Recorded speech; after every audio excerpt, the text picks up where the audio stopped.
Hey guys, so today I'm going to be looking at teachers reveal excuses for being late that turned out to be true. So yeah, let's just get right into the video. A kid's apartment burned down overnight. He was a little late but still came.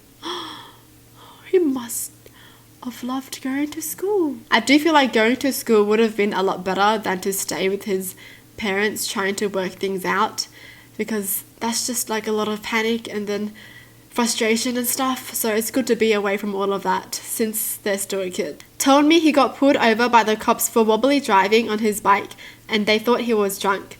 Turned out he was just dodging all the slugs on the street. What? Oh, that is so wholesome. He was dodging the slugs on the street. Oh. One of my organ students told me he was late for arriving for his lesson because he got stuck behind a lengthy funeral procession en route to the cemetery.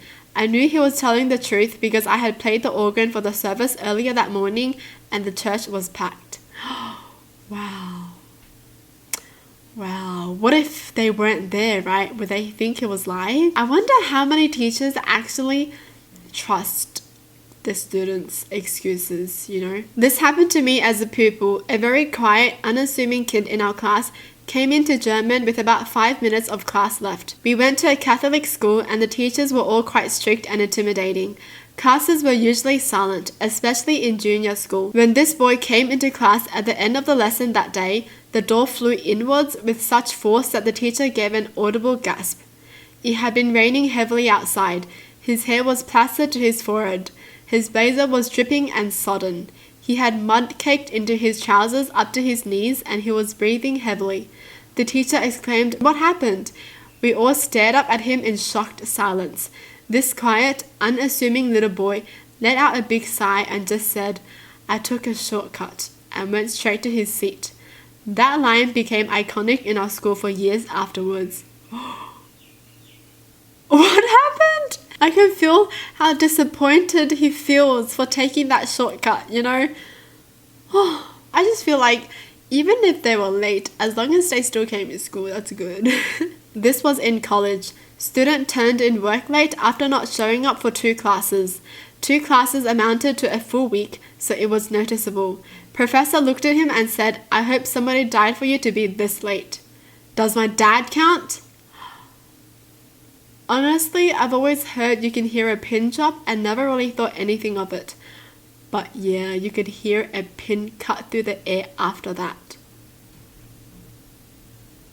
This is why it's never good to say something about someone dying, you know. A kid missed my first period class one morning, but was in school later that day.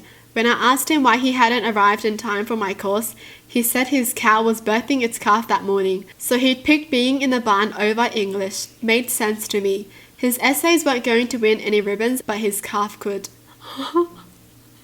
Oh, priorities, yes. My calves are more important than English. Wait, is that the plural for calf? Calves? The same as our calves in our legs? We had an exam in my class and the teacher got a message from a student saying that he was going to be late because his car had a flat tire. The student was known to party. The teacher didn't think it could be true, so as a joke, the teacher asked him to bring the tire back. He brought the flat tire back in the middle of the exam. Needless to say, the professor didn't expect that. Honestly, I love it when you prove someone wrong, like when you prove a teacher wrong. You know when the teacher picks on you because they think you aren't listening, but you know the answer? That's a good feeling. When I was in college, my psych professor told us that the only excuse for being late was a funeral procession.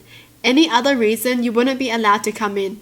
A few weeks into the semester, I was headed from one building to another, which involved crossing the main road. Lo and behold, there was one very long funeral procession going by. I got a short video of it as proof, then stood on the sidewalk to let it go by. Unfortunately, the procession made me 5 minutes late to class. I knocked on the door and the professor came over to start to tell me off. I showed her the video. Come on in. Smart thinking though. I feel like I wouldn't even remember that, you know? Like if my professor was like, the only reason you're being late is la-di-da-da-da, I would hear la-di-da-da-da. Like I wouldn't even remember The one reason you can be late. I'm an English professor, and one year a pretty good student showed up without one of his 2 major term papers. He explained that his safe had been stolen by a contractor who was working on their house. His laptop was in his safe, and that's where his paper was. I genuinely believe him because he was a really good student. Then over the next few weeks, he started to show up to class looking very tired.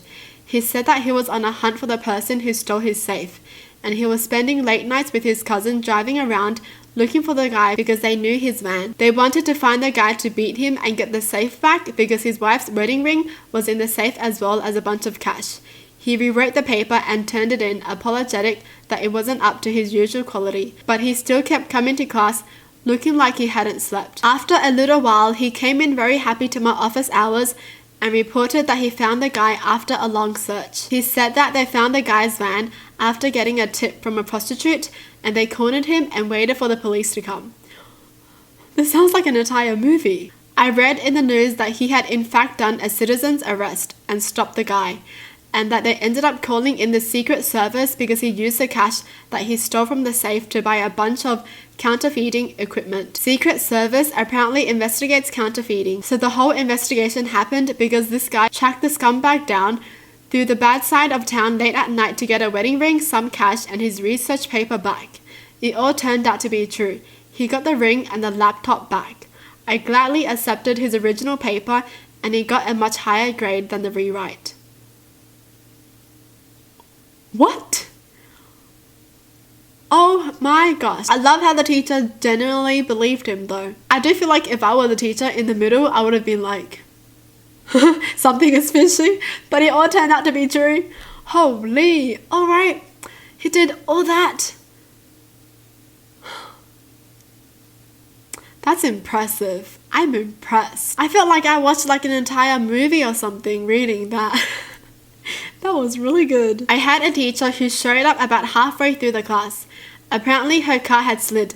Intense snowstorm the night before, and she had walked the last mile or so.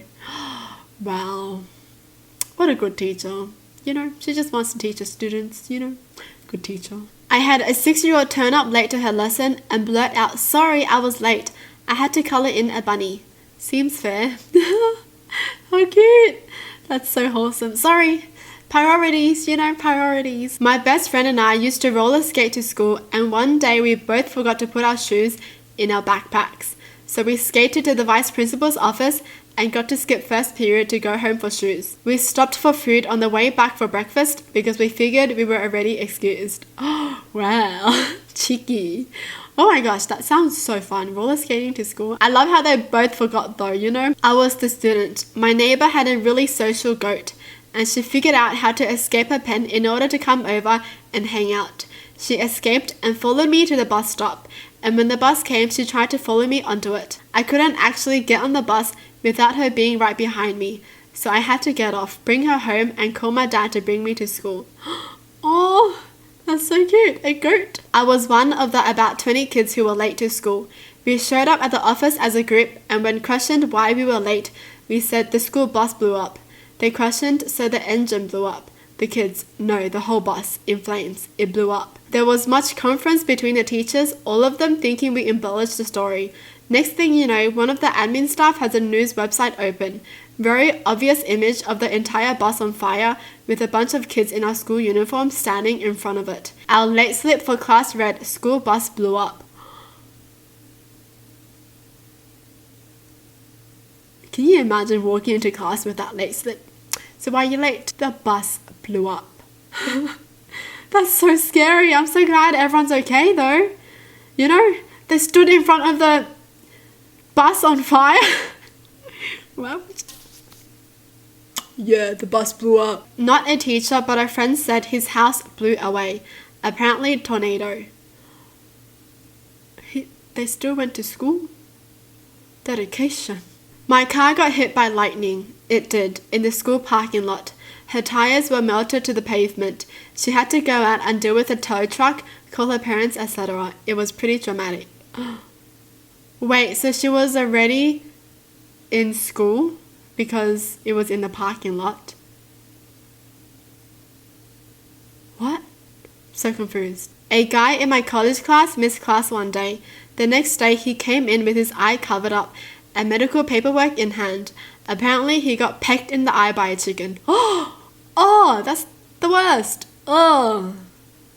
Any injury to your eye is the worst because it's so, like, sensitive, you know? Like, even getting your eyelash in your eye hurts. Why was your eye so close to the chicken? Well, that's it for the video. Hope you guys enjoyed. Tell me in the comments down below what your thoughts are. And as always, thanks for watching. Hope you guys liked it. And I'll see you guys next time. Bye!